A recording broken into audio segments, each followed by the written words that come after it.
Hi ladies, super popular question today. I get asked all the time, what is the difference between folic acid and folate, and why should I be taking one over the other when I'm trying to get pregnant? We'll be going over all that today, so let's go.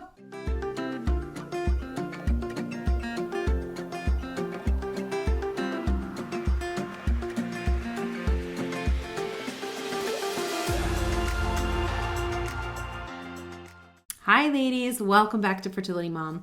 My name is Rose and I'm a functional advanced practice nurse helping women from all over the world have their happy, healthy babies, no matter their age or history.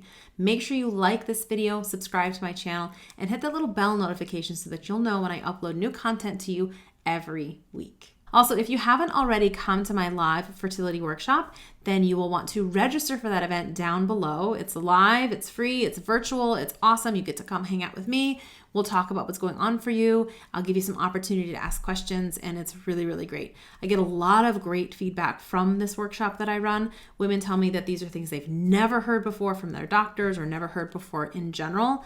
And I also give you some specific strategy to start implementing right away. So definitely head to the pinned comment below or the description box and register for that next live workshop. It's completely free, and I will see you there. I get asked about the difference between folic acid and folate all of the time, and people really want to know, why should they be taking folate instead of folic acid when the general recommendation forever has always been folic acid? Well, you may notice that many practitioners, and maybe even your doctor, use the terms folate and folic acid interchangeably. They might say folic acid when they really mean folate, and they might say folate when they really mean folic acid. The thing is, these are not the same. They're not the same compound at all. Folic acid is the synthetic man-made version of natural form folate. Okay, now natural folate you find in all sorts of different foods like leafy greens, broccoli, Brussels sprouts, nuts, liver, seeds, all sorts of different foods. Okay, so that's food folate. Folic acid is the synthetic lab-made version of that folate. Now, what that really means for us is that folic acid needs to be converted into an active form folate to be used inside the methylation cycle. That's what's really responsible for the neural tube development in your baby.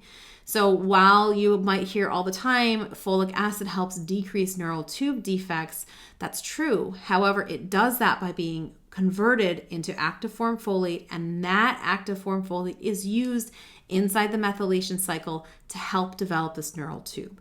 So it's really not folic acid itself, it's converted folic acid that is responsible for helping to develop a healthy neural tube. So this creates a couple of problems. Okay, so number one is that our bodies, under the best of circumstances, cannot convert all of the folic acid that we're taking in on a daily basis through fortified foods and supplementation. So then what happens is we get built up unmetabolized folic acid in our bloodstream, and that can go around and cause a little bit of damage. If you're someone who's had a lot of miscarriages or you're having NK cell issues, that could be in part due to some unmetabolized folic acid. So that's just a little tip there. Another thing we have to worry about is about 50% of people have an MTHFR gene variation.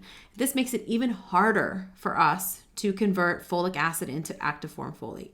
So this is why I tell people to scrap the folic acid. Let's give the body what it needs so that it doesn't actually have to convert anything.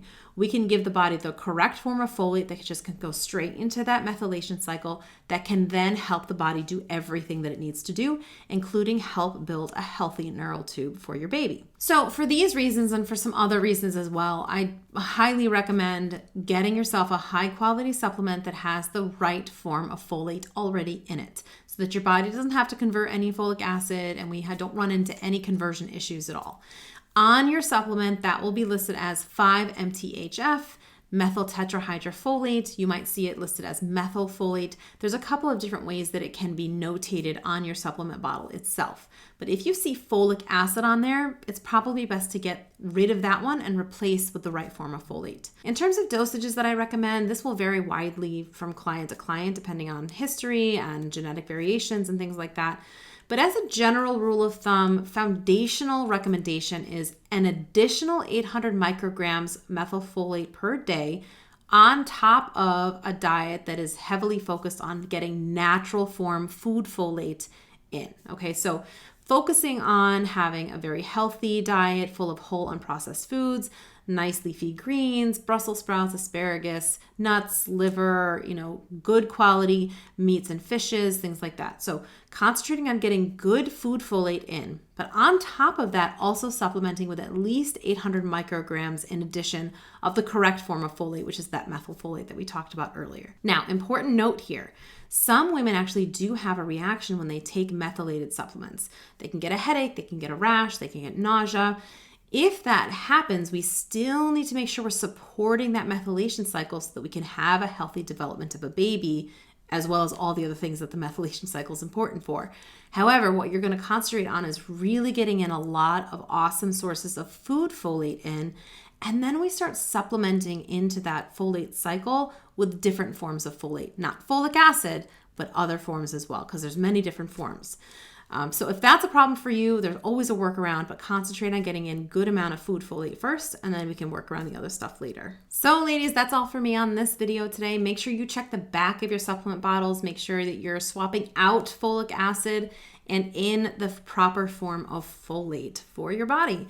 I hope you learned something on this video. Make sure you give it a quick like, subscribe to my channel, hit the bell on the screen so that you can know when I upload new content every week. And if you have not come to my live virtual workshop, definitely register for that down below in the pinned comment or in the description box. I will see you later, ladies. Bye.